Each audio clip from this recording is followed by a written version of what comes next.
Hello, everyone. Welcome to the ComicBase live stream. I'm sorry for the brief delay. This is one of the few. This might be the second time I think in all of ComicBase live stream history that we haven't started on exactly the tick of the hour. But anyway, I had to restart my machine. It took just that extra little bit of time to get rolling beforehand. So thank you all for hanging in there. And I'm Pete Bickford. I'm the ComicBase guy. So hopefully you're all enjoying your afternoon here. And we're winging it and do the best we can. This is going to be an interesting live stream because we fish around every week. And by the way, good time to put in a plug for the forum on forums.comicbase.com for where there's a live stream topic that will let you suggest topics for the live stream. But we were going for one this week, and we decided that we were going to do one on the top 3 tech issues that our tech support guys have to deal with. And this is one of those things where you gotta appreciate that we're a small company, because if there was any marketing person who could talk me out of this, they'd be saying, "What the hell, Bickford? What are you thinking of?" You always have to act like your software with tech support issues. No way, inconceivable. But we thought it'd be really interesting for folks to know what we're dealing with on the other end of the line and why we do it and so forth. And so this is a show that you will get nowhere else. I mean, honestly, I don't know another company that's stupid enough to do a show like this about their own product. But hey, we've been out, hanging with each other for 174 shows now, so I figured let's have some fun. Anyway, so we'll get into that in just a minute. I want to thank our moderator, Mr. Greg Hecht, who is here, and we were doing sound check, or attempting to do sound check right beforehand, which is why I discovered that I need to restart real quick. Really.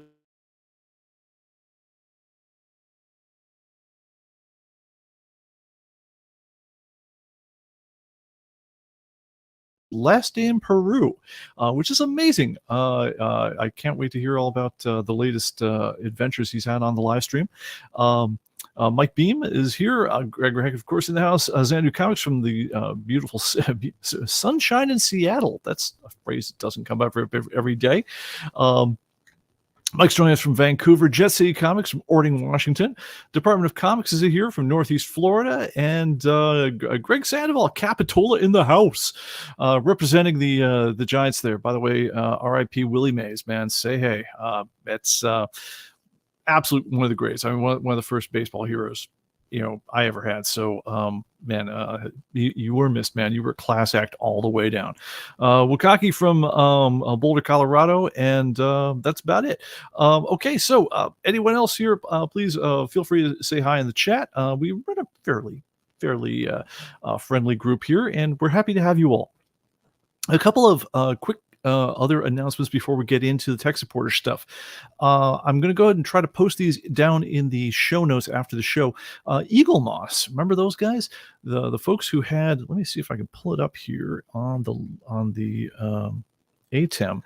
These are the guys who had that amazing series of, they do a lot of things. They do a number of really cool collectibles, but they also did a really cool series of graphic novels for DC. You go ahead and put that up there.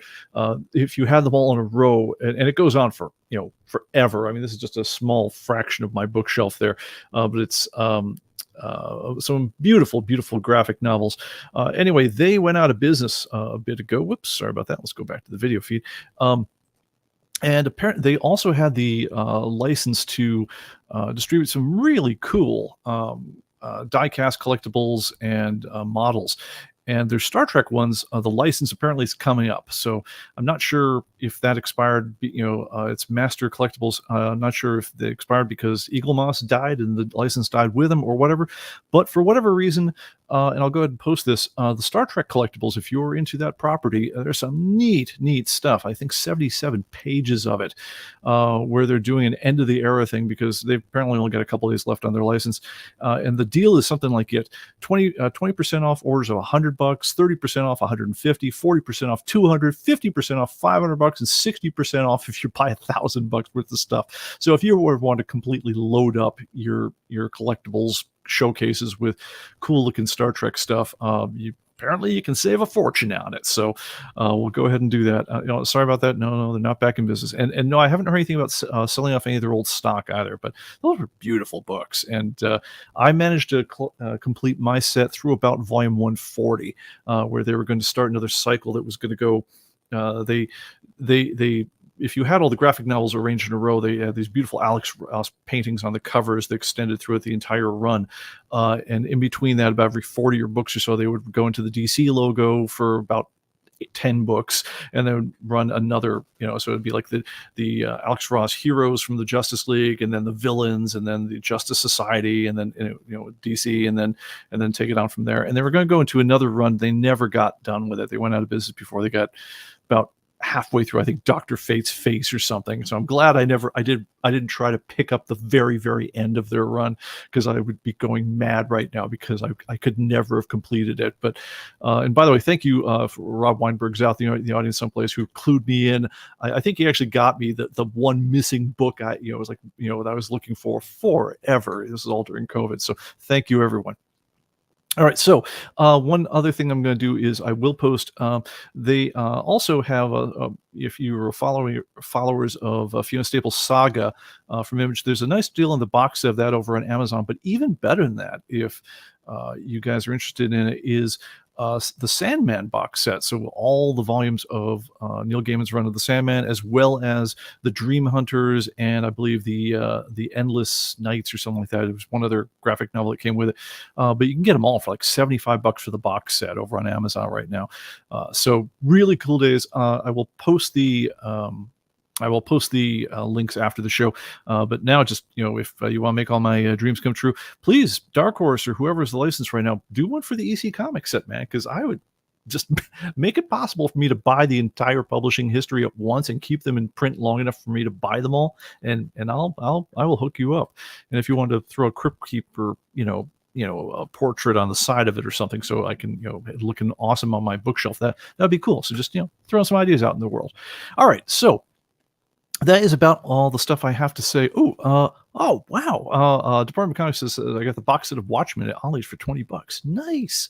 All right, so let's get into it here, because I think it's about all the business I have to go through here. So let me take okay, so just get centered here for a second. It's been a rollicking opening. So, all right. So, the teaser on this one is the top 3 tech support problems that we've encountered on the lines. And I'll admit on this, it is, well, I'm pretty sure it's the top 3. I couldn't give you the scoring on each one of them. I'm going to hit them in the order that makes sense for us to talk about them.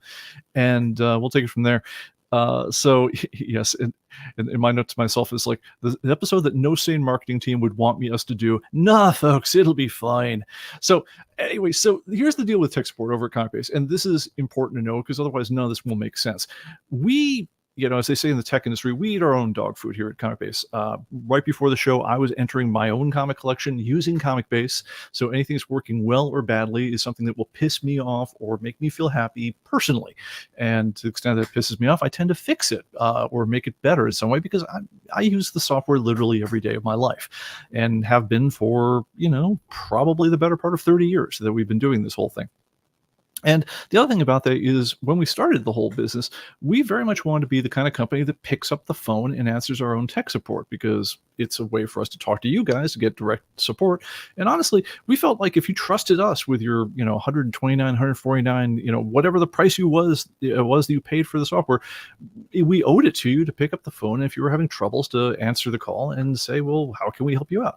And it's a wonderful way to actually learn about your own products. When I was back at Apple, one of the things that it was actually kind of really cool to do, and I did this over at TiVo too, is if you go down, if you were an Apple employee and you asked really nicely of your manager and got the appropriate approvals, you could pick up you go down to the telephone support center, pick up a headset. Back in the day, I don't know if you could do it now, but back in the day you could, and listen in on tech support calls and figure out what the gripes were for people who are using the product. And this was very useful training for finding what the real life issues with things were, because it's really easy, particularly in technology, to get super isolated from the gripes of people who are just out there in the trenches using your stuff. I mean, when you're inside the walls, you take way too much for granted.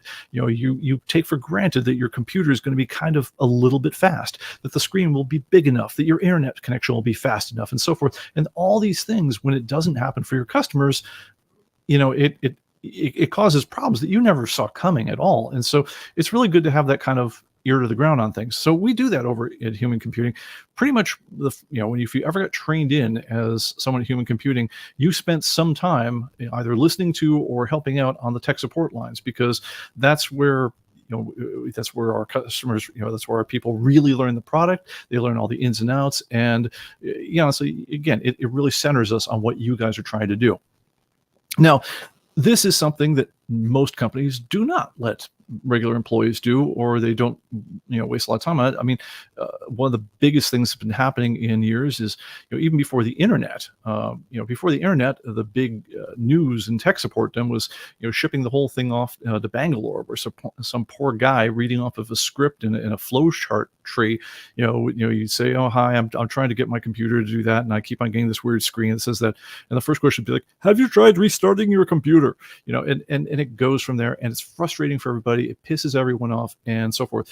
But the reason that that companies do that sort of thing, and later on, they don't even hire the guy from Bangalore. Now it's chat robots, and it's knowledge bases, and it's a million different things before you talk to a human being. I mean, try talking to a human being on the phone at eBay or Amazon. I mean, good freaking luck. Actually, Amazon is actually one of the better ones on this one, because 15, 20 minutes, you actually have a chance in hell. Try to intuit, but you will regret your life. But anyway, sorry, just brief out of school tale. Intuit are the folks we use for payroll, and God bless, there doesn't seem to be a much better option out there in the world. But once upon a time, our payroll people expressed some frustration with the way that something was going on their site. And so for about 5 years afterwards, I got messaged back, because I was the official account holder on the whole thing. And every time someone would ping back another response to, at the time, it was like a 32-page long thread of Intuit's tech support sucks, I would get yet another message in my inbox. We had to stop that one, not because their tech support got any better, it's because I got tired of hearing about it. Anyway, but the reason that companies, really try to do everything they can to not do that sort of thing is, is because it's really expensive to, actually pick up the phone and, take your customers' calls. We figured it's, you bought that service when you bought the software, but a lot of other people are sitting there going, can't afford it, man, especially if your software is ad supported or whatever else. And so, on the high end of tech support, they very much expect you to buy tech support contracts. They'd love to sell it to you on an annual basis. When we need tech support on any of our developer tools, that's the way that if we need tech support, that's the way we have to get it. Sometimes it's per incident. So if we ever need to call Microsoft and say, hey, we have a problem with Visual Studio or something else like that, it's like $279 for them to assign, with like a 1-day response time, a guy to chat back to us. And the same thing goes for all the other high-end tech gear that we deal with, from our firewalls to, to anything else in our world. It's super expensive. And so companies want to cut down on that. When I was over at TiVo, I worked on a number of the releases there as a consultant. They were estimating that it was basically $35 for them to pick up the phone to talk to anybody, and it was $100 if a truck had to roll out to fix anything for any of the cable companies that worked on TiVo equipment. That was just before anyone had walked in the house and even said, hello, Mrs. Smith, what's the problem with your cable box? It was $100 that the company was out just because they had to schedule and get the car, the truck to go anywhere. For people who don't need to get the truck to go anywhere, industry standard in tech, $30-$35 is a pretty common number to hear, depending on how automated your call center is, depending on how aggressive you are about never actually picking up the phone. You can get that number all the way down to $10 if you get like a fourth tier English as a third language kind of person on a chat bot, working on the whole thing. And it goes up to a couple $100 per call just to talk to a customer for one incident. And so the the metric that call centers are always trying to get down is something called the cost per contact.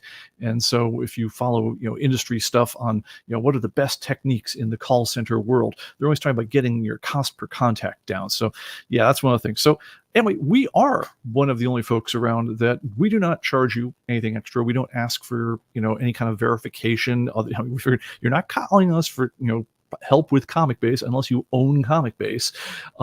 And so, we don't give you the fourth degree when you call. We just try to solve your problem. It's why over the years, if you ever talk to me on the phone, my standard answer to almost everyone is like, "Hi, I'm Bob. I need help with ComicBase," and it's always, "How can I help you?" And then you get down to business. So because we're some of the only folks who actually pick up the phone, there's a couple things that are a little weird about that. One is the expectation, I think, in the world, if you own any kind of computer software or you work in tech, is that there will be no one to pick up your call. And so a lot of people, unfortunately, your experiences or your expectations for how you'll be treated are formed by all the other businesses around you, for better or for worse. On the better part is things like Amazon is amazingly good at shipping things. They're crazy good. Before Amazon came around, the idea of like I'd have to wait 3-4 weeks for something to show up was common. Before. It wasn't too far before that. Before you had the standard idea that would come on everything was, please allow 6 to 8 weeks to arrive. After Amazon, the idea was that you were going to get FedEx levels of delivery on a packet of screws. On everything at all. That order was going to get shipped immediately. It was going to get tracked brilliantly, and it was going to come to your door perfectly. And it raised the bar for everybody else in the entire industry.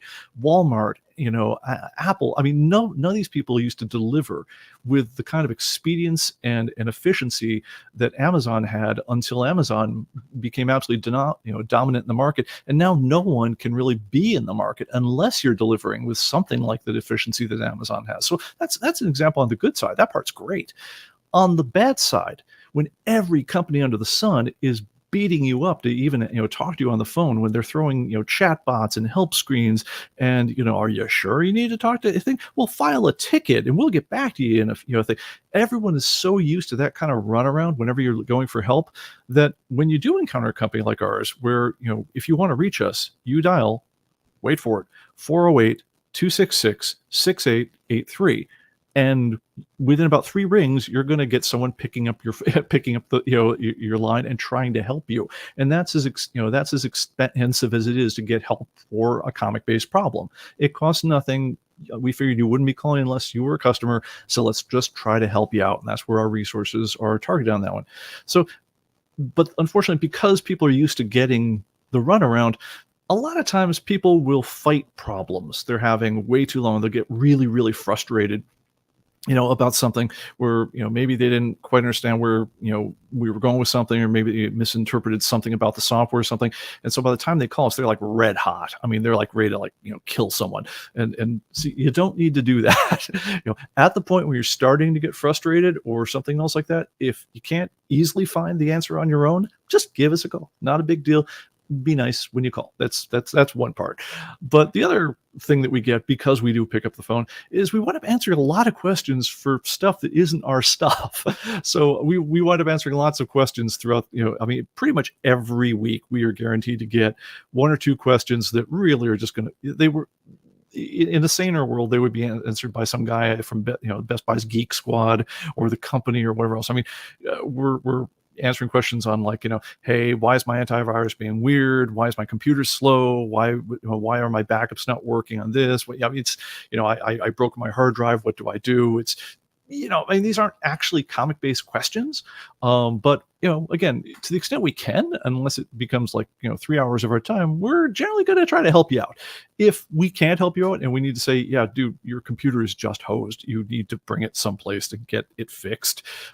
It's not that we're trying to be helpful, but just there's a limit to even what we can do. Sometimes you just need to do that, but we do get those kind of questions. So anyway, we do love talking to you, but I'm going to say, because of all the factors involved, we are really, really motivated to try to make it so that you don't actually have to talk to us because you're having a problem. And that's what this broadcast is all about. So that's the longest preamble in history, but with that said, let's get down to the top 3 things that we get calls at. And with all these things, you're going to see, not only what the problem is, what's behind what the problem is, what we tried in the past to solve the problem with, and maybe why it's still not working for us, what you can do. And then honestly, on each of these, I'm going to solicit your ideas for what we can do to do it better.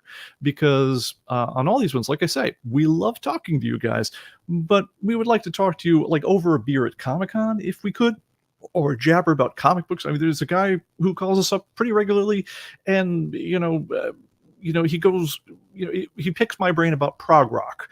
Not that I'm a prog rock guy, but he really likes prog rock. He likes talking about prog rock. So it's like, okay, I'm learning about prog rock from this guy, and at some point he's going to tell me what his issue is.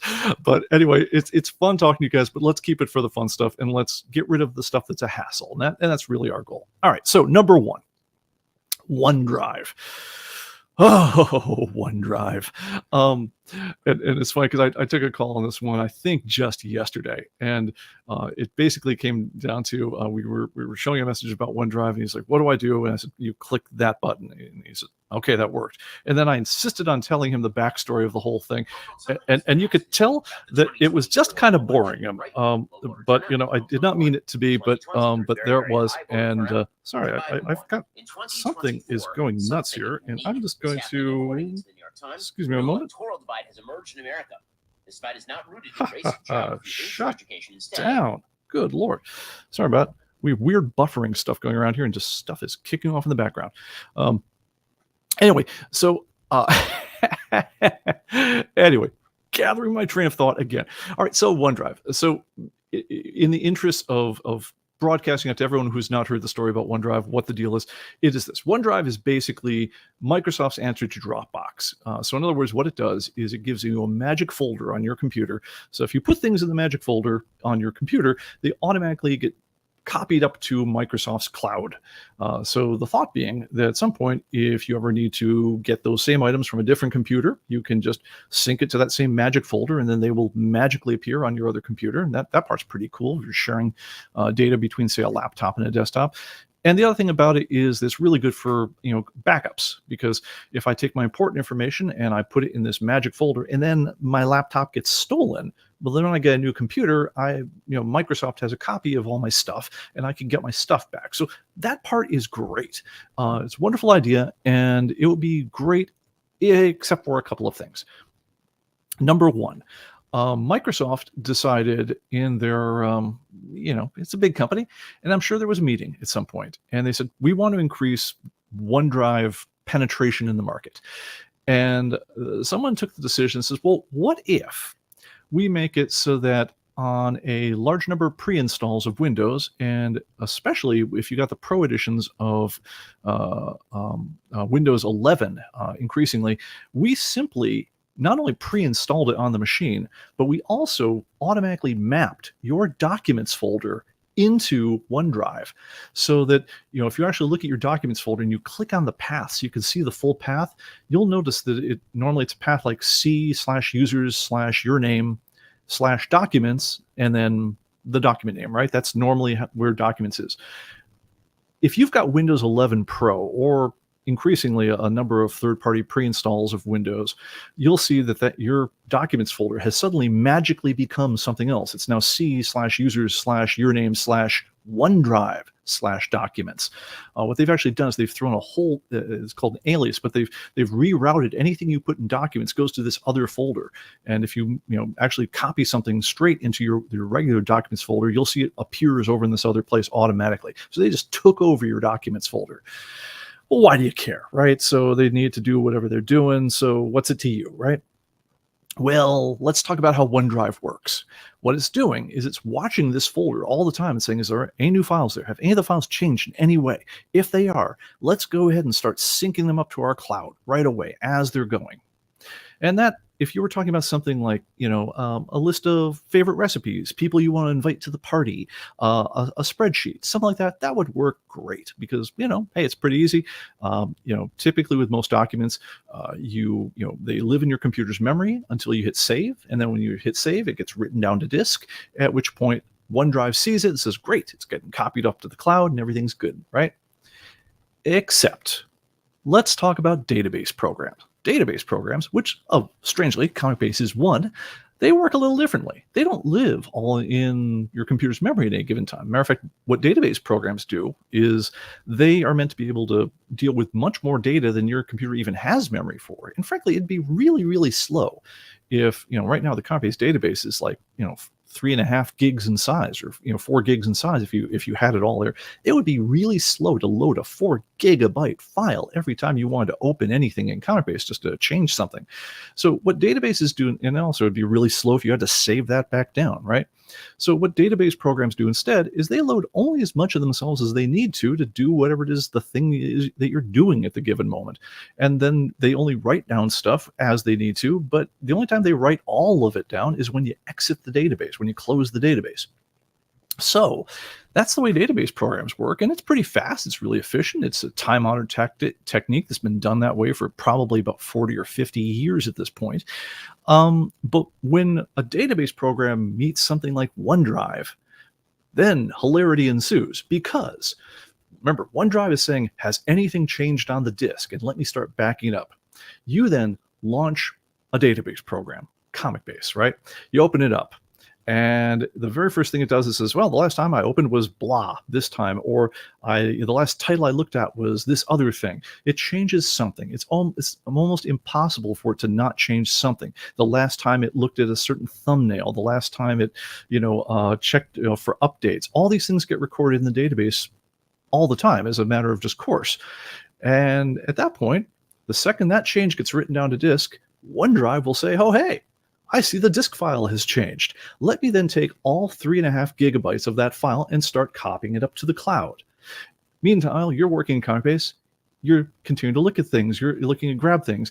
And every single time that you're doing this, it's writing new things down to disk in little tiny increments that took a fraction of a second. But OneDrive is trying to copy the whole damn thing up your internet connection, which your internet connection tends to be much slower going up than it is going down. Now, fiber, it's the same both ways, but it's slow in any case. It's the kind of thing you don't want to be doing every minute. So what's really happening during that whole thing is OneDrive is hammering, I mean absolutely hammering your internet connection every time you do anything in the database. And all of it is useless, because the thing that it's dragging up to the cloud this entire time, even if it was finished, even if it got done with the whole thing, what it would have is a partial copy of the reality of your database. Because remember, your database is partly in your computer's memory and partly on disk. And it's only copying the part that's on disk. That's all OneDrive's doing. So all this traffic it's doing up to the web and back, it's copying partial files, which if you tried to restore them would probably be corrupted database images. So it's a complete waste of time. The only time that this is any good is when you finally get done closing ComicBase. You're done with that, and so it writes down all the final list of its changes to the disk, right? And then OneDrive says, oh, look, it changed again. Copies the whole damn thing up again, and then finally you've got a copy that could actually be restored from or actually be used. But in the meantime, it's been murdering your internet connection the entire time, wasting an incredible amount of space, and it's from hell. It's a terrible way to do business. Now, if you did want to use OneDrive, the way to do it is let OneDrive back up your backups folder. So when you exit ComicBase, remember, it makes an automatic backup. Now that thing is always like a nice complete file. It's saved in its entirety. And if OneDrive wants to save an additional copy of that backup on its thing, then go knock yourself out. No problem at all. But if it's working from your active file, everything it's doing is counterproductive. All right, so that's what's going on with OneDrive. We do not appreciate, nobody really should appreciate, that the guys at Microsoft decided to install OneDrive and remap your documents folder and turn on OneDrive and have it automatically back up your documents folder by default without ever asking you. That's just the way that Windows came. If you bought it in a number of times, that's just the way that your machine came set up. And no one really, very few people, you're probably 1 in 10, even understands what the hell OneDrive is or what it's trying to do. And all you know is your internet gets super sluggish, everything's awful. And you keep on getting fed messages about how you run out of space on OneDrive, please pay them extra money for something. It's all just a nightmare. But when the people over at Microsoft thought, well, that's a wonderful idea. We've increased our penetration of OneDrive. So they're not going to change. Matter of fact, it seems increasingly with Windows 11 Pro and above, this is now just the standard configuration. It used to be just one of many hardware pre-installs that they would do. Like Dell would have it this way, but other people like Lenovo wouldn't. But now it's just the standard if you have the Pro versions of Windows. They also want to get you on Office 365 and a bunch of other products that they're pushing at Microsoft. So the OneDrive thing is here to stay. Now, from our side, we're just a software vendor.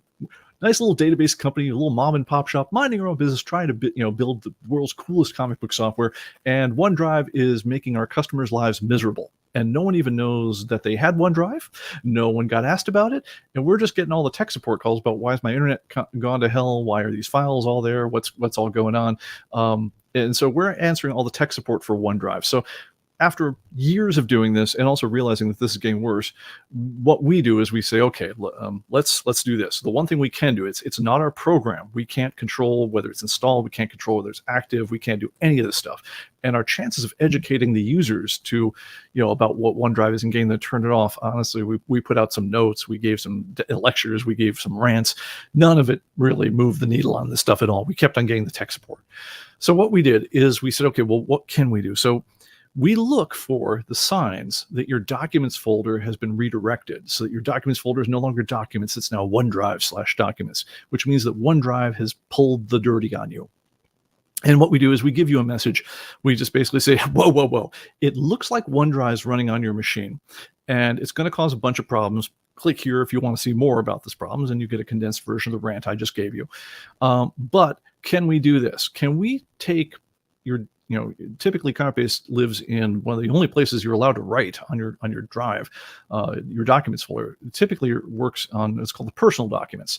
The documents are stored for each individual user of your computer. Now, it might be news to you, but Microsoft being Microsoft, and they work in a great many large companies, they're meant to be able to support any number of users on the same computer.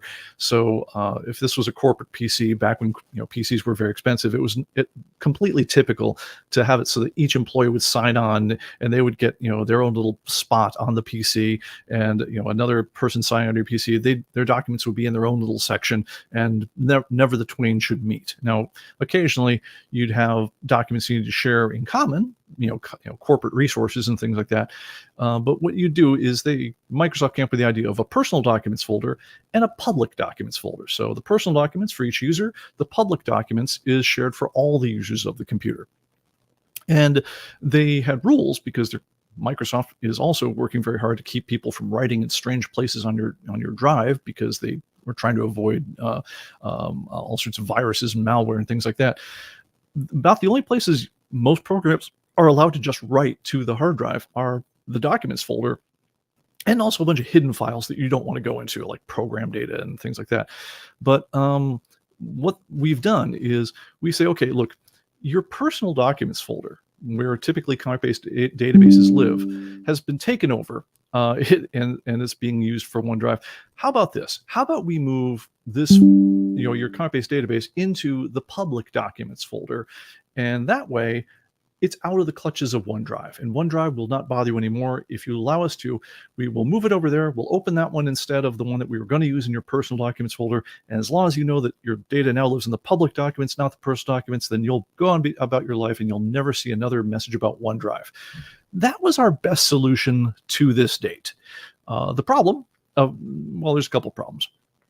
One is, I guess, if you do have more than one user using your computer, that's not the best idea for you, because if you and your wife both share a computer and she has a database program and you've got a database program, or you and your kid or something else like that, then unless you've known enough to name your file something different, they might start colliding with each other. You're probably going to get lots of messages, so you can avoid this problem, but it does complicate things. It is much nicer when people's personal stuff lives in a personal folder as opposed to being shared with all the users on the computer. That's one thing, but realistically, it's probably a 2 or 3% case for people in the world. It's not the 90% case. So that one, I think, could be managed. The bigger problem is that it takes like 15 minutes to explain what the heck the problem with OneDrive is to start with. And so we'll actually get calls from people who just say, I've got this big message on the screen, even though you get the very small thing saying OneDrive bad, let's move it to public documents. Is that okay? Yes or no? I mean, it's basically what the message says. I'll get a call. We're gonna get a call from people just saying, "Do I click yes or do I click no? What do I do here?" And at that point, we've already spent a lot of time just being on the phone with them, and we've stopped whatever we were doing otherwise, and so forth. And we've left. And if you try to explain it to the user, they're left confused. So we can ameliorate the problem somewhat. That's the best we've done so far, but we haven't solved the problem. So what could we do? Well, there's a couple of things we're thinking of, and this is a great point where in the chat, as we go and we propose some of these things, we would very, very much love to hear what you think. Is this a good idea, bad idea, indifferent idea? Would it confuse you? Would it help you? Would it hurt you? Let us know. Please post it in the chat wherever you are, or better yet, message me, Pete Bickford at human-computing.com. I'll put this up probably a couple more times during the show here.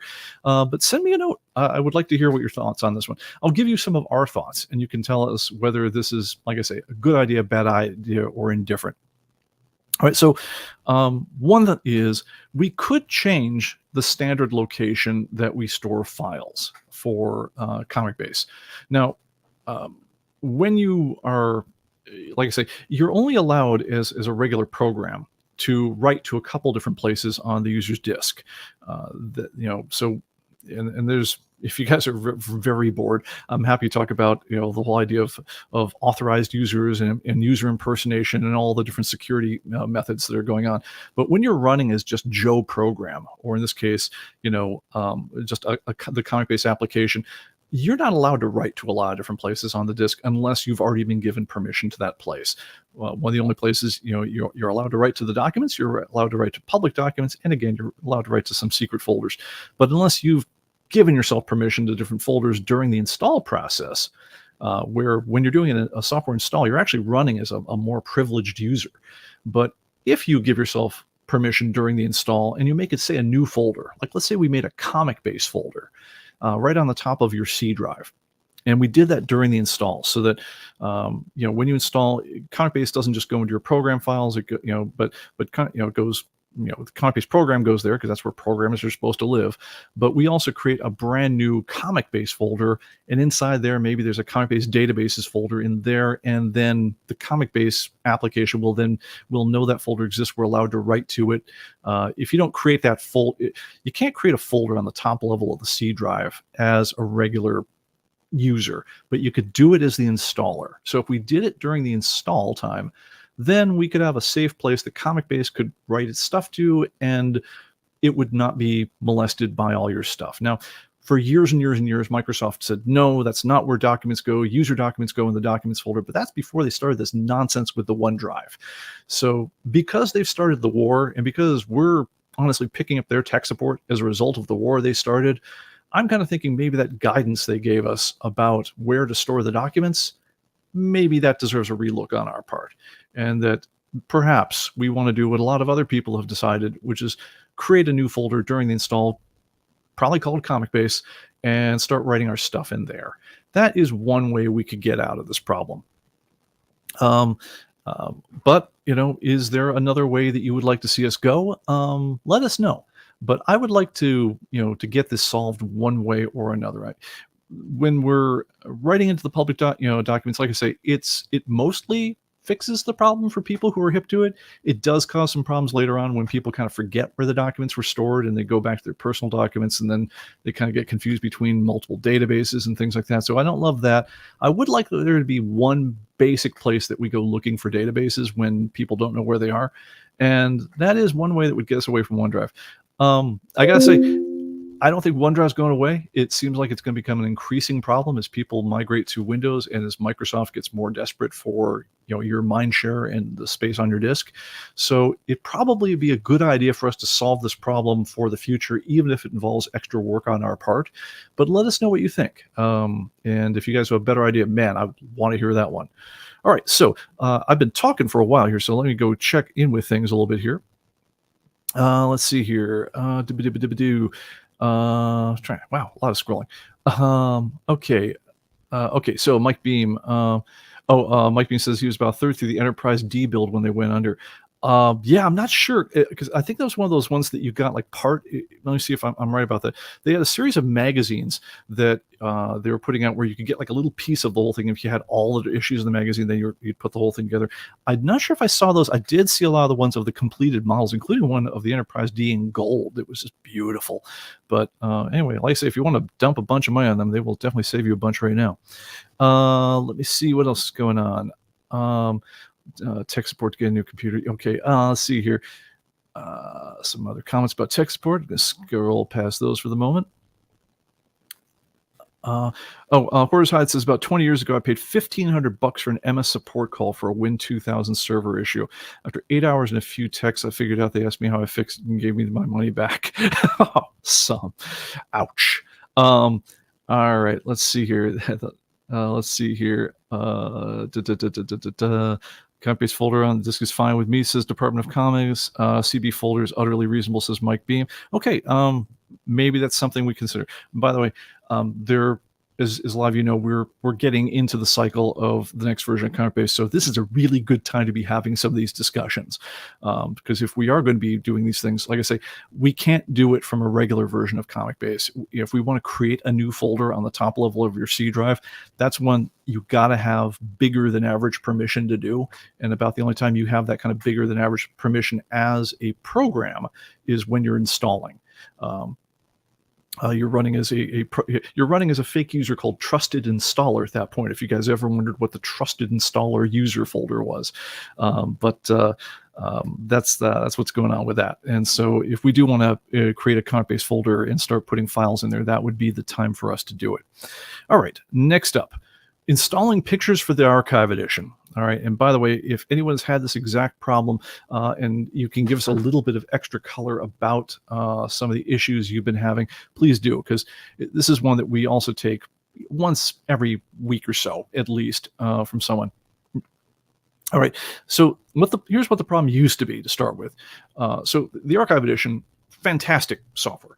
It comes at this point with 1,050,000 or 53,000 pictures. And there's no cool way to say that. It's 1,053,000. No, 1,000,000 plus 53,000 pictures is what comes with it. And we do typically thousands of new ones every week because we're keeping up with the comics market. We're filling in things that have been filled in from foreign series from way back when, and strange editions and variants and whatever else.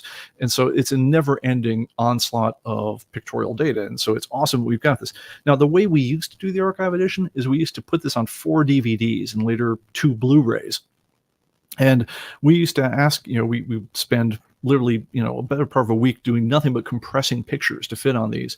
And then we used to, bundle them all up, and when it's time to ship the disc, whatever the most current version, version of the pictures library was, got pressed as hard as they could to fit them onto those discs, and then we'd send them all out there, and you would install 4 DVDs worth or 2 Blu-rays worth of stuff. It took forever to download it, or you put off disc. It would grind for a couple hours, and then you would have between 35 and 50 gigs of picture files on your disk, and that was what we had. And then new pictures would come down with the week, and then you would keep on going with there. A number of years ago, we did something a bit smarter.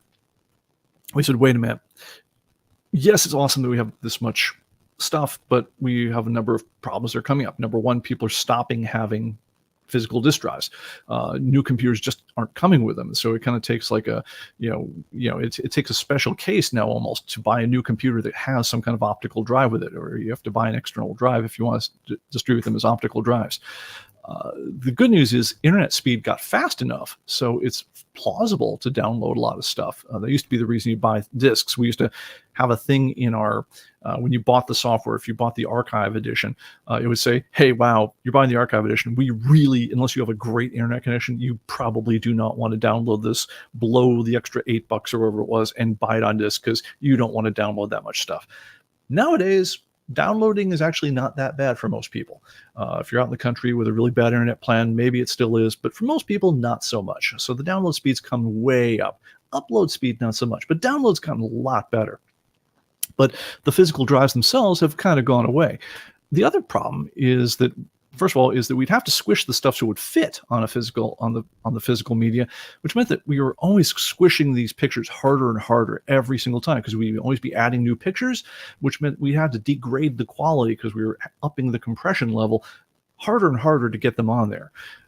And then finally, the big problem is, even though we have this vast library of pictures, 98, 99, 99.5% of them would never actually be viewed by any normal user in the course of doing business. Because, I mean, just think about if it takes 1 second to view every one of those pictures, what's 1,050,000 seconds? It's more time than anyone's got to look at this stuff. So what you want is you want the availability of all this picture reference, but you don't really want the space used up. You don't really want it to take all the stuff, but you always want it to look like it's been there the second, whenever you needed it. So we came up with this really kind of, I think, pretty clever idea a couple of years ago, and we've been using it, which is, okay, what if we do this instead?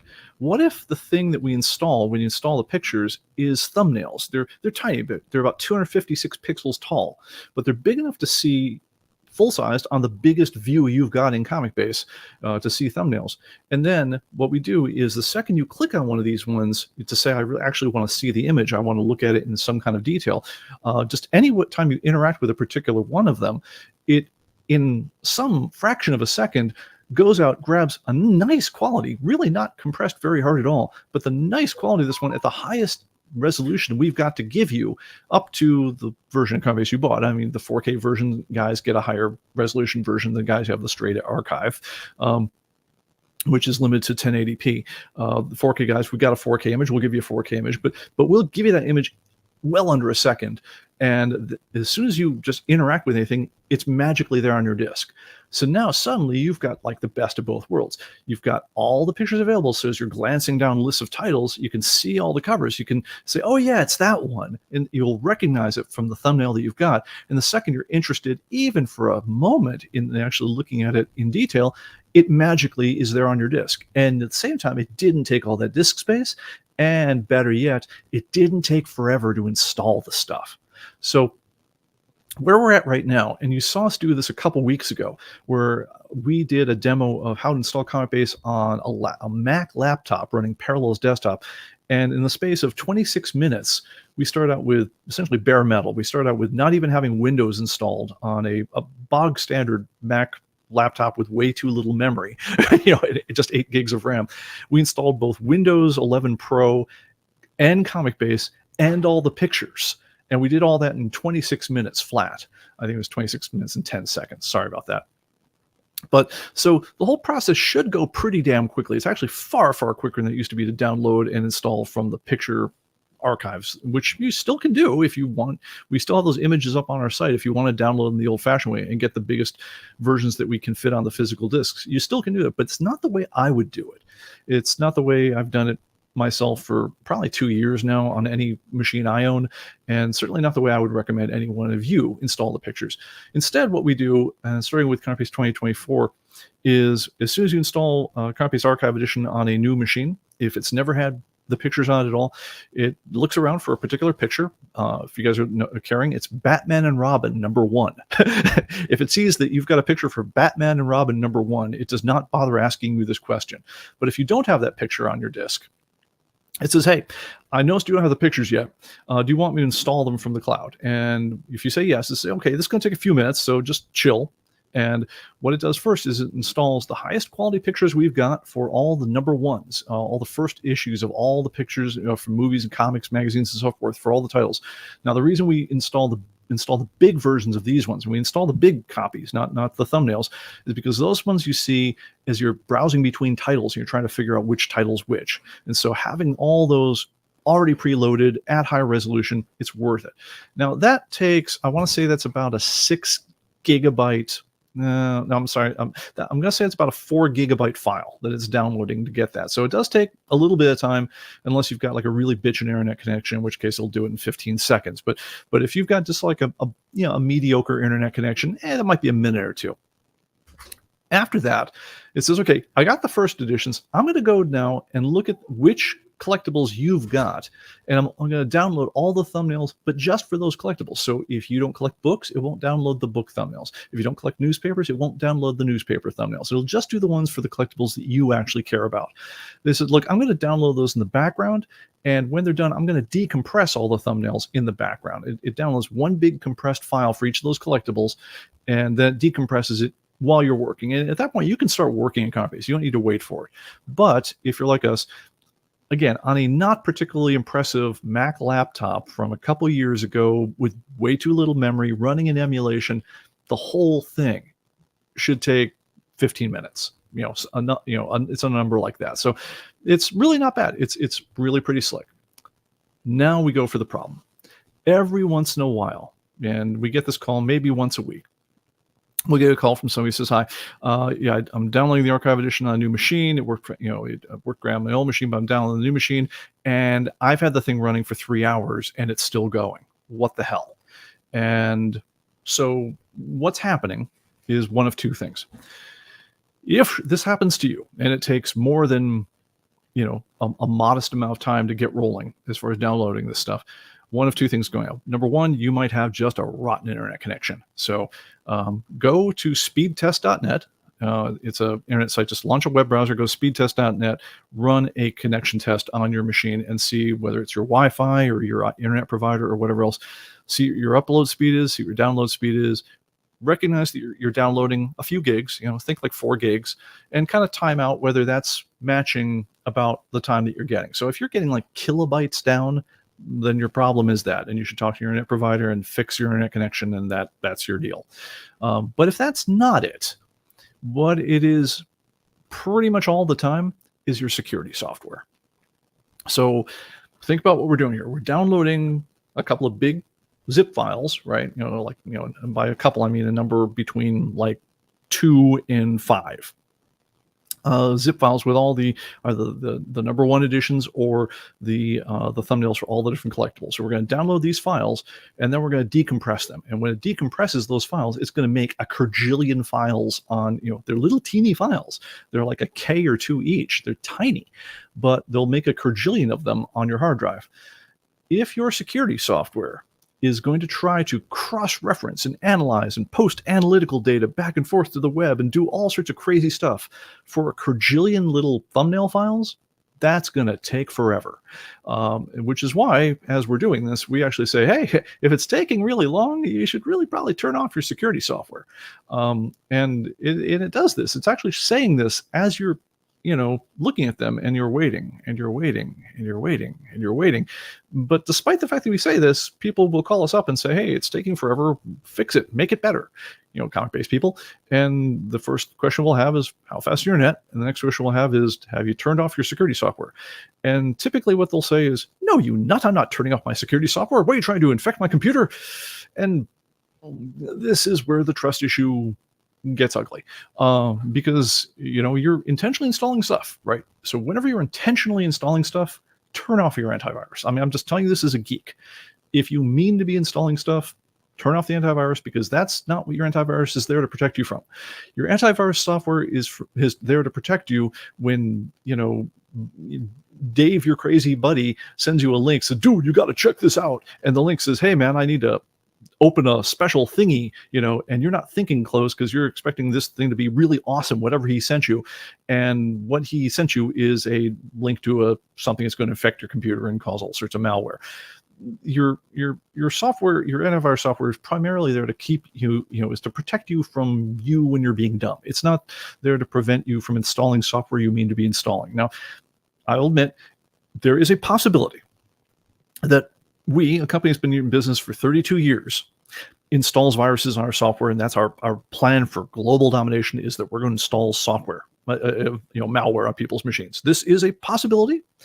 As a student of philosophy and logic, I can't rule this one out, but I'm going to say, is it likely? and if you think it's likely, then you should never install anything from us, period. Nor should you from anyone else. If you think it's unlikely, and we're saying, man, your machine's running slow because your antivirus is going nuts, turn off your antivirus for the moment. And if you doubt us later on, fire up your antivirus and run a full system scan. trust me, it'll be faster doing that than it will be to try to virus check a million files as they're going, especially if that your virus check involves doing web stuff in order to do its thing. So yeah, please turn that stuff off. And the other thing I'm saying is, if you have, and there's a million different antivirus suites out there, so we can't give specific advice about one or the other, and they also change all the time because, again, I get it. If you are in the antivirus game, it's a cat and mouse game between the bad guys and the good guys, and so as soon as the bad guys learn a new trick, you got to learn a new trick to stop them, and and it goes back and forth like that. So it isn't like we can give you a standard guide and say, well, if you're running Norton 360, do this. If you're running McAfee, do this. If you're running ESET, do this. We don't know. Your antivirus software is your business. The only one we actually support, so much as people support this, is, I don't know if you guys knew this, but even if you don't install antivirus software, Windows gives you antivirus software. It's free. It regularly beats everybody else in the shootouts as far as finding viruses, and it runs very, very efficiently on Windows, and it's called Windows Defender. It used to be an optional thing back in the Vista days. It's been built into Windows for the last several versions. It's free, and it's really good. It's what we use in the office ourselves. We guarantee that our stuff will work flawlessly with Windows built-in stuff, which is why, again, we can install ComicBase and be running up perfectly in 26 minutes from cold bare metal. But if you're running some kind of third-party thing, if you came pre-installed with your machine, if they got, whatever reason you've got for running whatever your security software is, it's up to you to be responsible for knowing how to turn it off. But I do very much suggest, in the middle of the install, turn it off. And if you say turn it off and you can look in Task Manager and see that's still running, and that's unfortunately a great many antivirus software programs are like that, I would say if ComicBase isn't, or anything isn't running normally as you expect, take a risk just for a moment and literally uninstall your antivirus software, because without naming names, I can say that there's at least 2 of the major packages will just out and out lie to you. You'll say disable yourself for 15 minutes. They'll say, got it, I'll turn myself off for 15 minutes. And you'll sit there and exactly as many processes are running, exerting exactly as much resource usage as they were before you said disable. They just are lying. So if that's happening to you, just uninstall your antivirus software for the moment. You can reinstall it the moment you're done. And if you're really feeling paranoid, go ahead and do a full system scan. But if something like that's going on, that's the deal. Now, if this has happened to you, first of all, please let us know what antivirus software you've got, because honestly, it'll save us some time. If you said, hey, I was running ESET, and as soon as I turned off ESET, then everything worked in 15 minutes and it was all great. But with ESET on, it all took 17 hours. Then we can say, oh, you're running ESET, please turn that off. And we don't. It'll save us a lot of dancing around when we talk to people. So if that's your deal, but also I very much want to know from you guys, what can we do?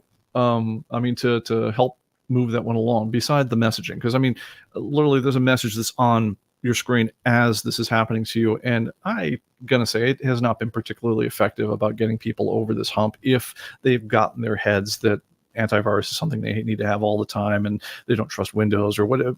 I think most people running antivirus that are in this mode that have called us have just been in the mode where they're just so they feel just so burned by everything in the computer world that they don't trust anything. And so the least trustworthy thing in that case is someone who tells you turn off your antivirus. So we're not going to be making any friends.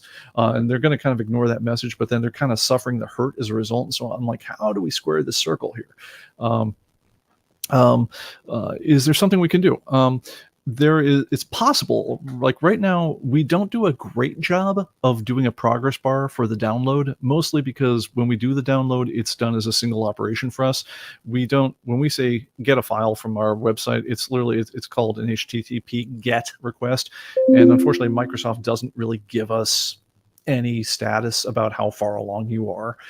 But, they tell us when it's done, but they don't tell us anything in between.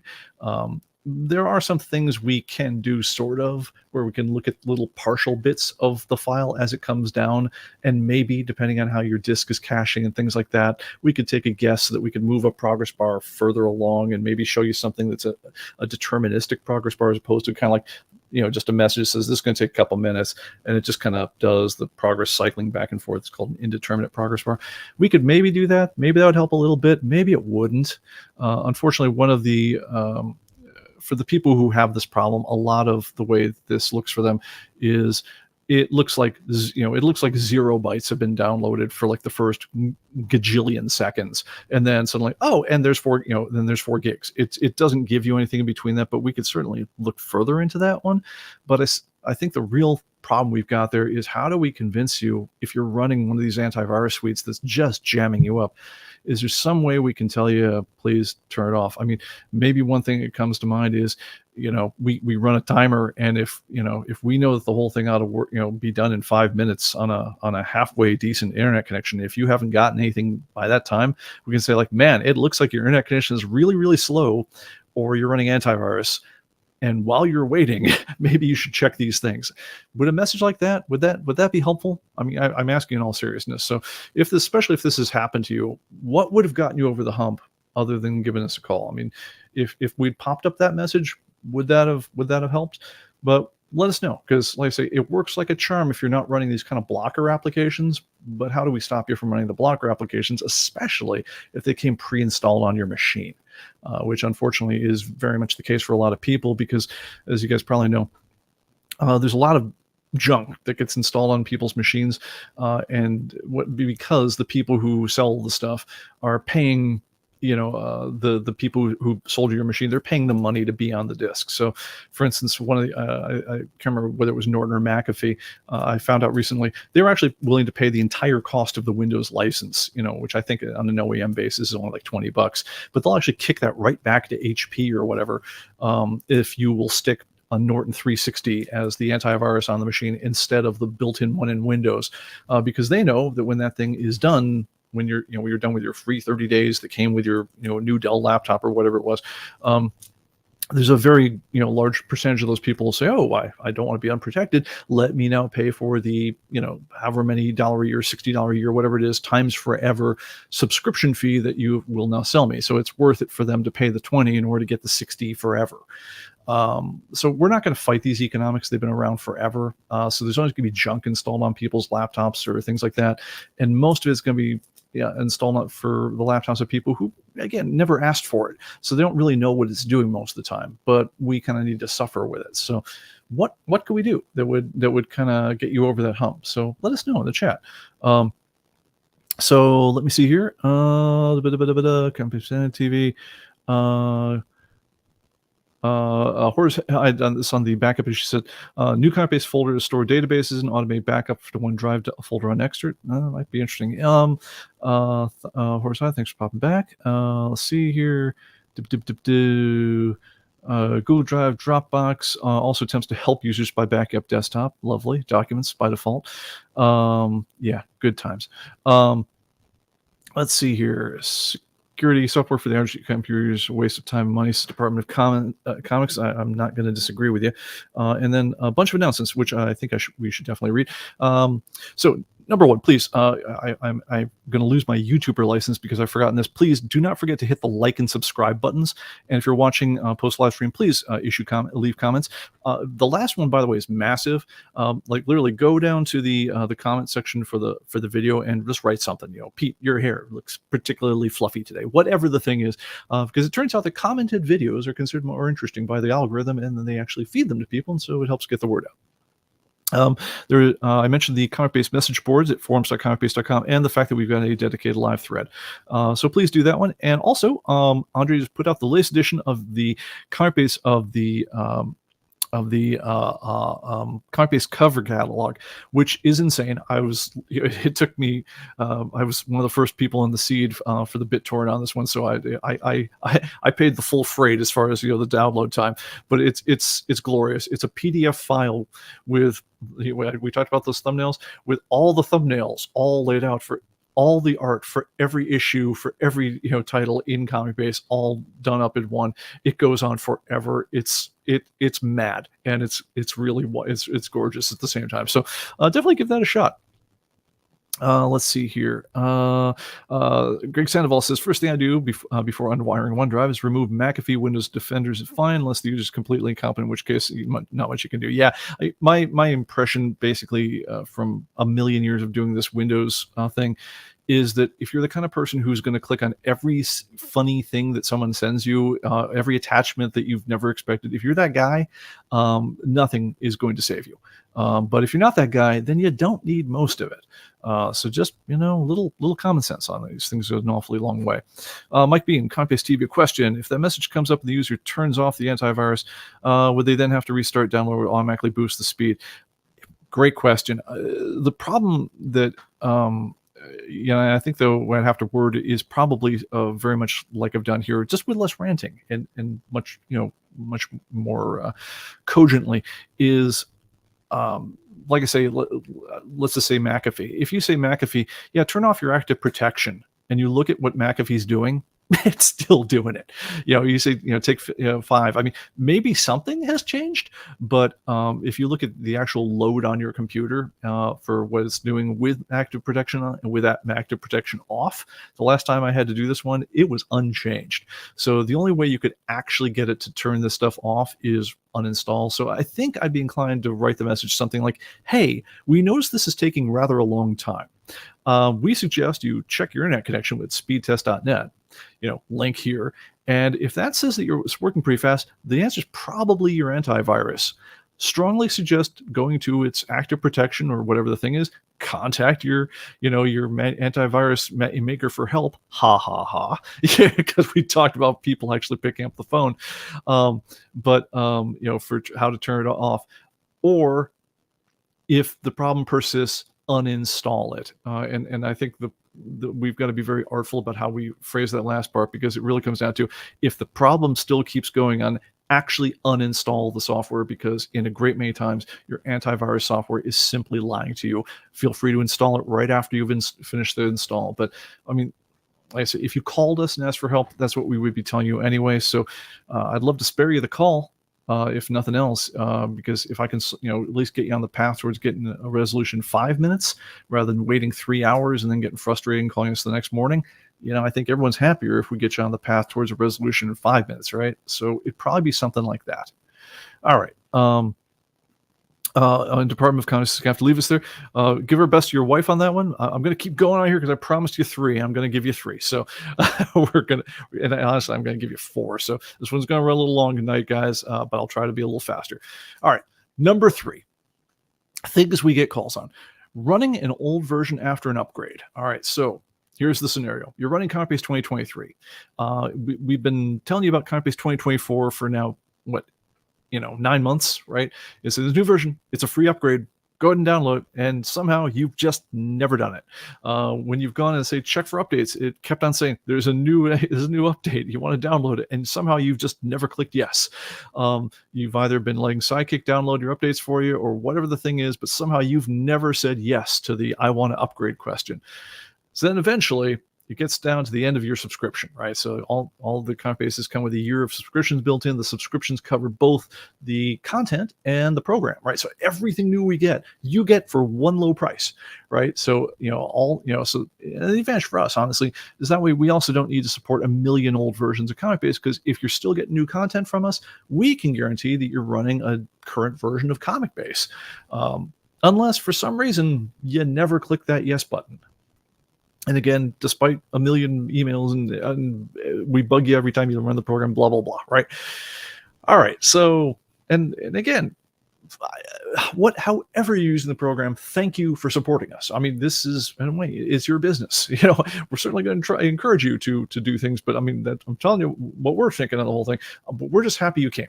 So thank you for supporting us. But I'm just, this is where the problem is. You're going to get into a frustrating situation if you keep doing it, and there's how you can not be frustrated. Is kind of what it comes down to.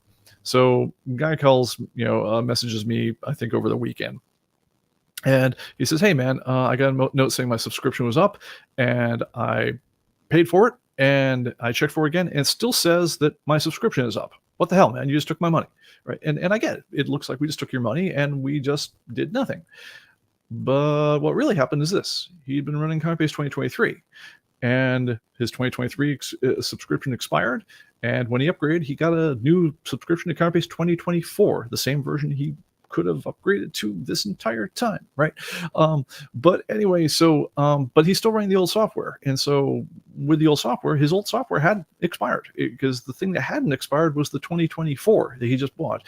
And if you go into your ComicBase.com and you go to my account and registrations, you'd see your ComicBase 2024 subscription right there, and with the expiration date that's not now, and it's show your one in red, that's the 2023 you're running right now. But look, the software looks largely the same between versions, so I get it. If you don't look at the top of the program where it says ComicBase 2023 and you don't get that the new version is 2024, it's possible to just keep on doing what you've been doing. That I totally get it, but it does lead to this weird situation, and I don't want to lead to that situation. So how can we solve this? So can we, and I'm going to ask you, I'll run a couple things past you, and again, this is not as bad as it has been in years past. We've made a lot of progress on this in terms of encouraging people to get current and make it really fast upgrade and things like that. So, I mean, it used to be this was, like a 20% of our users problem. Now it's more like a 2% of our users problem, but it still annoys both of us that it's a problem for anyone at all. One thing I'm wondering is, can we solve this problem just by nagging you whenever you're running an old version that a new version is available? So in other words, when you're running, if we release ComicBase 2025 and it's been out for a couple weeks and you're still running ComicBase 2024, could we say, we noticed you're running ComicBase 2024 right now. There's a free upgrade to 2025 right now. We'd really like you to get on board with it. Should we be giving you a message like that, basically every time you run the program until you eventually, move on? We don't always have to, but oftentimes between versions, we'll make changes to the data we're delivering. And so we actually can't give you a new format data file if you're running the old stuff. Now, it doesn't happen every version, but especially when we make big changes, like doing things like adding newspapers or adding lots of new fields like lunar codes and things like that, or the item titles and item descriptions, we actually have to feed you a completely different file to do the upgrades if you're running the old stuff, which never had those fields, than if you had the new version. So we definitely want to get you on the current version of the software. I mean, no matter how we got to do it. I mean, so that's one thing that occurs to us. And the other thing, and it's very close related, is right now if you go to your setup menu and you go to preferences, there's an option there for how often should it check for updates to new content and the software itself. And I think the default right now is once a week. Should we just change that to daily by default?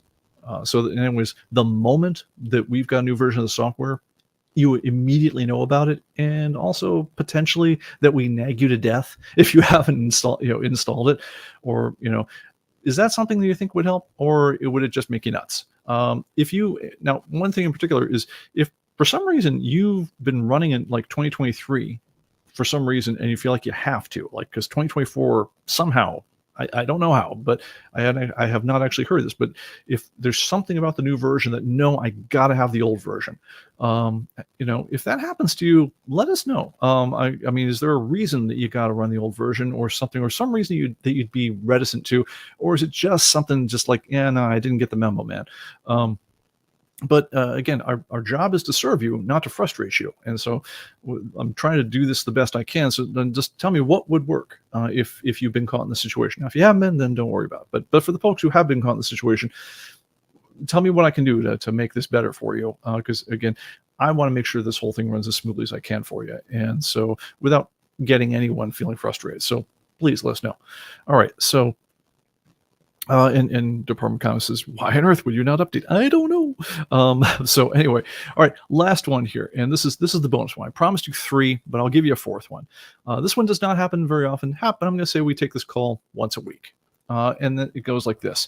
Hey, ComicBase guys, yeah, love your program. Been using ComicBase on my old machine, but I'm getting a new machine, and how do I do? What do I do to move my data over? Now, as you guys know, the data, one thing that sets us apart from other places is we don't hold your data hostage. Your data lives on your machine. It lives in a little file typically called ComicBase database.cbdb. We talked about where it lives, whether it's in your personal documents or the public documents or whatever else, but it's just a file, man.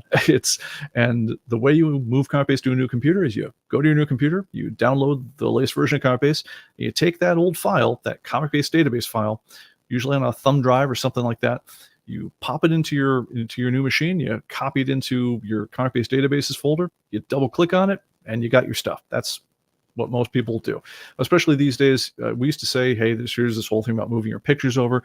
These days, if you didn't have the pictures moved over already, it'll just auto install them anyway, which we talked about as well. So the whole thing is actually not bad, and yet we still take the call once a week. And again, this is one of these things where, like, okay, you're moving to a new machine. Anyone could take this call, but I would like to make this as smooth as I can for folks. So some thoughts that occurred to me, because it's a problem that's been going on for 20 some years. It's people have been wondering, how do you move to your next machine as easily as possible? Now, if your stuff all lives in the cloud, no problem, right? Because there's nothing to move over because it was never on your machine to start with. The problem of that is that we don't want your stuff to live in the cloud all the time, because then it wouldn't really be yours. Because the second our servers were unavailable, so is your data. The second you stop paying for ComicBase, the hell, there goes your data again. We don't want that world. We like the world where you own your stuff. But that also means you got to move your stuff to where you're going if you move houses, right? But one thing that occurred to us is maybe, and tell me what you think about this one. You guys probably know that ComicBase comes with a companion program called Sidekick. It's a little thing that runs down by your clock. It looks like a little superhero guy. It's down what's called the notification area. Let me go flip down here to the other machine here, and I'll show where that is. So down here by the clock here is this. These are called notification area icons. And if you click on this one here, this is Sidekick. Sidekick's job is to do all the boring stuff in ComicBase for you, and typically runs in the middle of the night when ComicBase is closed down. You'll even see this note that says, hey, we can't do a bunch of this stuff while ComicBase is open. You want to do it? Close ComicBase. So let's go ahead and close ComicBase here. Exit this guy, and give that a second. You don't need to save a backup. Don't worry. Not for me. Not this time. Yeah. Okay. All right, and now within a couple seconds, you'll notice that all these things suddenly lit up, and that message says went away because now it knows ComicBase is closed. So Sidekick here will do things like download all your updates for you. If you sell on Atomic Avenue, it'll check for new sales and purchases. It'll post your stuff on Atomic Avenue. It'll save your stuff to the cloud. That's the key one we're talking about right now. And it'll also optimize your database. So none of these are particularly fascinating to do, and it's really great when you have an assistant to just do them for you, which is why Sidekick exists. The other reason Sidekick exists, and I'll be honest about this one, is so that we could have an excuse as we were writing ComicBase 2020, which is a massive multi-year effort for us. We had to completely rewrite the program, new database, new engine, new language. I mean, the whole 9 yards. I mean, everything about the architecture is different, and it took us years. We wanted a way that we could write part of it ahead of time so that it wouldn't take forever, and we could bring people all over in a reasonable amount of time. And so Sidekick has a lot of the big functions of ComicBase built into it, especially all the update stuff. And we got a chance to write those separately in a different framework before we converted them over in the main program. So now it's years later, and now everything's up on the same page. These are all the same functions. They're literally copy and paste copies of each other's functions and so forth, with the exception of one thing. Sidekick is the only thing that can save to the cloud. The reason it's the only thing that can save to the cloud is because it needs to be able to save to the cloud when ComicBase is closed, or at least when the database is closed, which is a rarity. In that we talked about that your database is only wholly on the disk when the database is closed, and that's what we're saving. So we can't have the database open, because if it's open, part of it's memory, part of it's not memory, and we got nothing we could save. So that's why this only works when the database is closed. So Sidekick's the only program that does this one. ComicBase itself can't save to the cloud. So we had a thought. If you were moving to a new computer, and a lot of these things, by the way, also run on a schedule. So if you forget to do them, it will remember to do them for you, which is especially neat on the save to cloud part. I'll show you the options on the save to cloud here for a second. So when you go to save to cloud, you can also have it automatically generate certain reports and sync up your wanted list. If you bought something new, it automatically takes it out and syncs up to Atomic Avenue. But it'll do, it can automatically do a bunch of really cool stuff for you here as part of the backup. And the last thing it does as part of the backup is, because that's the first time that we ever see your data. Remember, your data is yours; it lives on your machine. But when you save it to the cloud, for the last 3-4 years or so, after we made a big infrastructure investment, we've got it now so that when we see your database saved to your cloud, and it gets saved to a special space on our cloud array, which is just dedicated to you. You've got dedicated space as part of your ComicBase subscription. What we will do then is we will also extract out the data that you've got for your items in stock, and we'll store them in a special part of our server database, so that when you are using the mobile app, it's possible to, you not only have a backup of your whole database in the cloud, but now, because we now know what your database has in it, and again, only you get to see this. But when you're using the mobile app, you can now look up series on the mobile app and say, oh, Tomb of Dracula, number 17. Oh, I see that I already have that in stock. I don't need to buy another copy. And it knows that because you saved your database up to the cloud here using this. If you never save to the cloud, then the mobile app does not know, then we don't know anything about your data, and so therefore the mobile app will also not know anything about your data. It'll know the total value of your collection and nothing else. So that's why it's important to eventually save things to the cloud. But typically, if you look under here under preferences, you'll see that by default, the whole thing runs on a schedule, right? So it'll check for updates daily. It'll check and post sales never, because unless you're selling on Atomic Avenue, we're not going to do any of that stuff. But if you turn that on, then you might want to sync your stuff. It'll save to the cloud on a weekly basis, and it'll compact your database weekly. And it'll only do all this stuff, by the way, if ComicBase is closed. So Sidekick works really well if you occasionally shut down ComicBase but leave your machine on, so that Sidekick gets a chance to run in the middle of the night and do his thing. So that's great so far as it works, but there's a couple limits, and maybe I want to explore these limits just a little bit here, because maybe we can solve two problems at once. One of those is, let's say we had a different version of how you move to a new machine. And the new version goes like this. Go ahead, open up your new laptop, your new desktop, whatever the thing was. Go download the latest version of ComicBase from our website. And the first time you launch ComicBase, installs all the pictures, stuff like that, it says, "Oh hey, I noticed you have a cloud backup. Do you want to use that one?" And so it doesn't ask you about whether or not you're moving data over, things like that.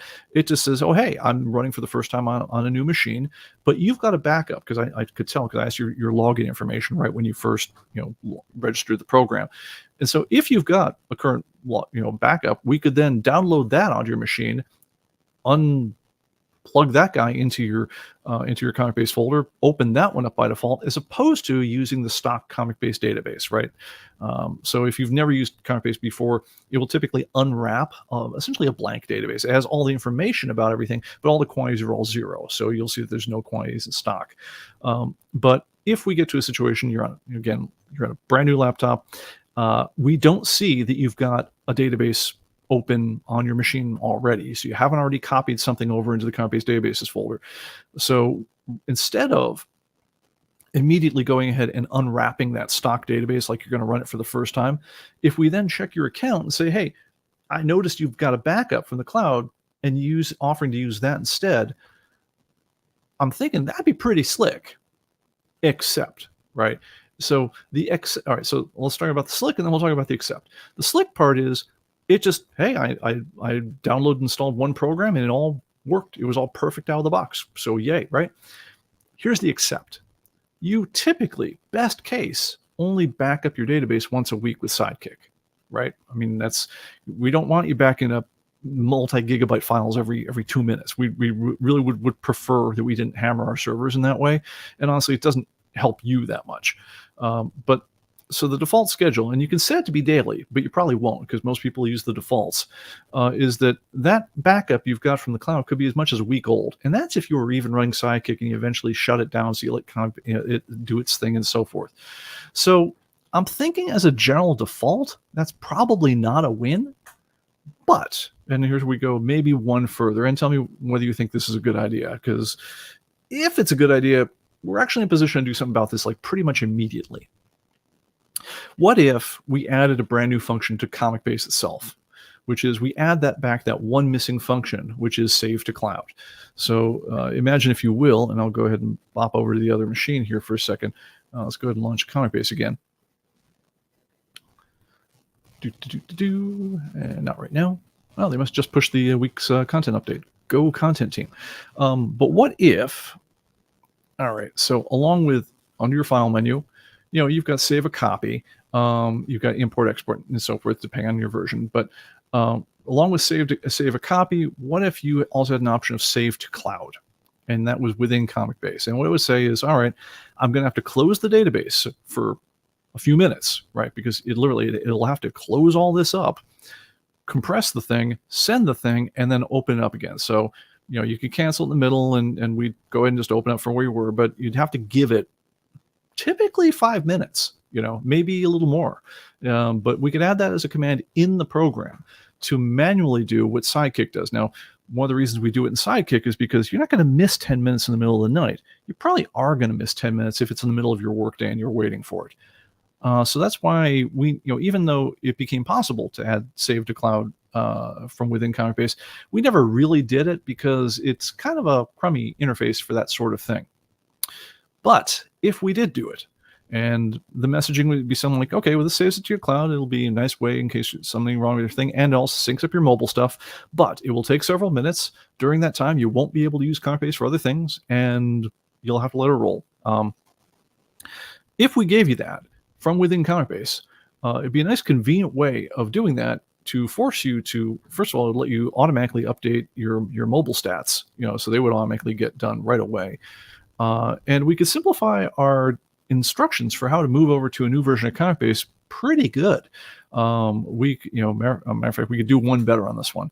We could add a new preference into ComicBase, which says, do you want to automatically save to the cloud periodically? Where we could make it so that, every week when you exit ComicBase, if it's been a week or however long since, you set that up to be, that it would automatically, just when you exit, they would automatically save a cloud backup. So we wouldn't be waiting on a second program to do it for you. We could set up from within ComicBase itself on a similar kind of schedule to make sure that it had backed up to the cloud.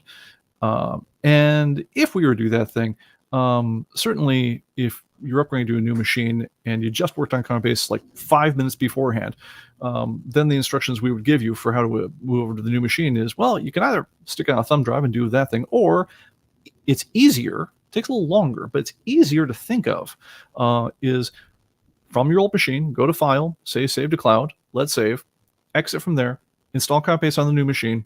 It will offer to restore your recent cloud backup, say yes, it'll download that and install that, and you'll be good to go. Now, in terms of the actual time required to do this on a decent internet connection, best case, you're probably actually adding about 10 minutes to the process of upgrading, but you're really shrinking down the instructional space. And you're making it much easier to think about. It's kind of like sometimes when when I visit my mom, I've got one way I can get there that uses the highway, and it's like 5 minutes longer. But for me to get there over city streets has like 80 turns, and I can never remember them all. So I always just take the highway because I can turn my brain off, listen to the radio for the extra 5 minutes, and I don't really care about the extra time because the instructions are so much simpler. I'm thinking this might fill a similar niche. Also, frankly, it might be past time for us to add save to the cloud to ComicBase just as a convenience feature for people who never really think of Sidekick, maybe have Sidekick turned off, maybe don't use it that often, which just gives them a quick way of just forcing an update to all their stuff. So what do you think? Is that an improvement? Would it not be improvement? Let us know. So anyway, with that said, I think we're about to sign off here. Let me just do a quick wrap up of the comments. Let's see here. Department of Comics says have it back up to the cloud every time you shut down.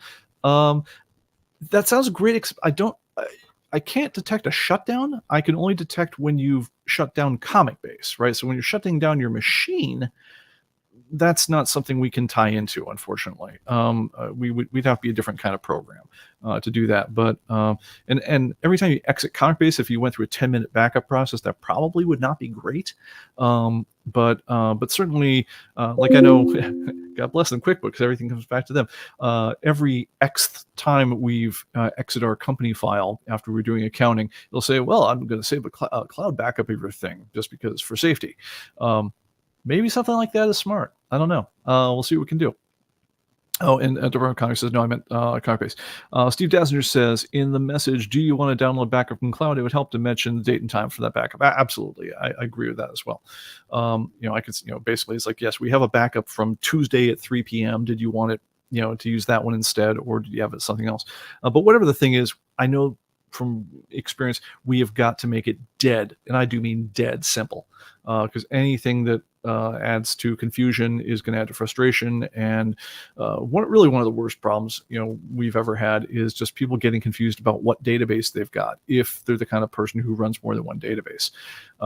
Which is, it's funny because I had a list of problems that we've largely solved, which used to really devil us in the past. Like we used to, once a day, probably we would answer some kind of question about someone saying, I can't get my registration number to work, because they just bought the program and they were having a hard time copy and pasting this, the serial numbers, even though you do all the right things. Make sure there's no zeros and O's confusing each other. You make sure there's no I's and ones, and and the serial numbers, not all that long and so forth. But we used to go through hell on that one every day. We'd have something like that, and people would say, like, I know I'm entering it wrong, right, but you're not taking it, and you just get them through it. But it's like, man, when we solved that one, our tech support guys were the happiest ever. The way we solved it is, when you launch ComicBase, we simply have you log in, because we want your login information anyway to let you interface with the internet stuff, which is necessary for updates and such.